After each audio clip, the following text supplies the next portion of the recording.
And as well as teaching the strategies, we really need to focus on building a knowledge of the text, because the text is what they're going to think about. And remember, the text the kids know today is up here tomorrow when they read the text next time.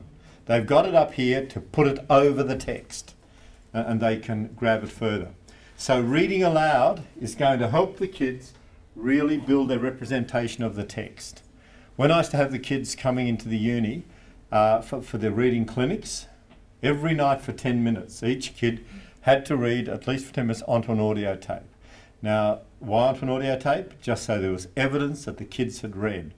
I wasn't interested most of the time in listening to the tapes. I just wanted evidence. I wanted them to read. And there's a lot of research around that shows that the more the kids read, any text that they select, the more they read, the more they convert those written symbols into sentences, the more their reading is going to improve, because they're building up their knowledge. Remember, we've said before, if I'm reading about auxins, when I read that text, it's programming my knowledge. It's causing me to link up ideas, auxin, chemical, sun, you know, phototropic, you know, it's a phototropic hormone or whatever it is. I don't know. Yep. I don't know what bloody thing. So I taught it years ago, but I can't remember what it was. But anyway, but you know, that's what we want linked up in the kids' minds. And so the more they read it aloud, remember, you don't get this from reading silently. You get it from reading aloud. You guys have done a fantastic job, and it's just been really totally confirmed today. It's fantastic. I'm really so glad that I was here, you know, just to hear it. And it's just evidence that we are going to lift it more and more.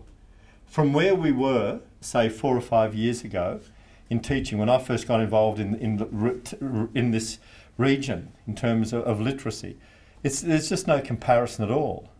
And Lorraine mentioned earlier how last year's presentation focused in a very limited way on getting knowledge ready and vocab. Now look where we are. The talk about professional learning. We are building in the schools you are building in the schools a professional learning capacity, a capacity to change. One of the hardest things for any organisation to do is to change its practice. And you're doing it, you're driving it. So it's really tremendous. We've really got to work on the data. We've really got to push the data more. And if it's okay, we will next year. We'll push the data, we'll push the phonemic awareness and some of these other things.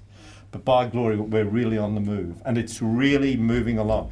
And you all know that across the region this year, literacy was right on state benchmarks.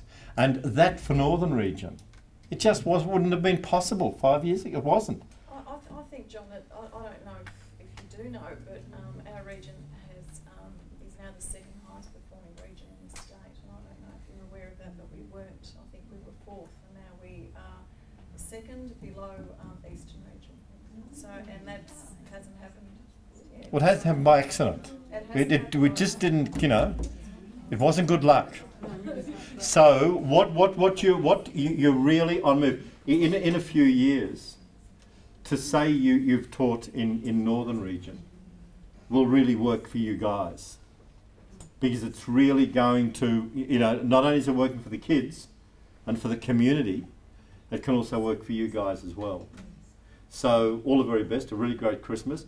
Thank you, Lena, for all the work that you've done in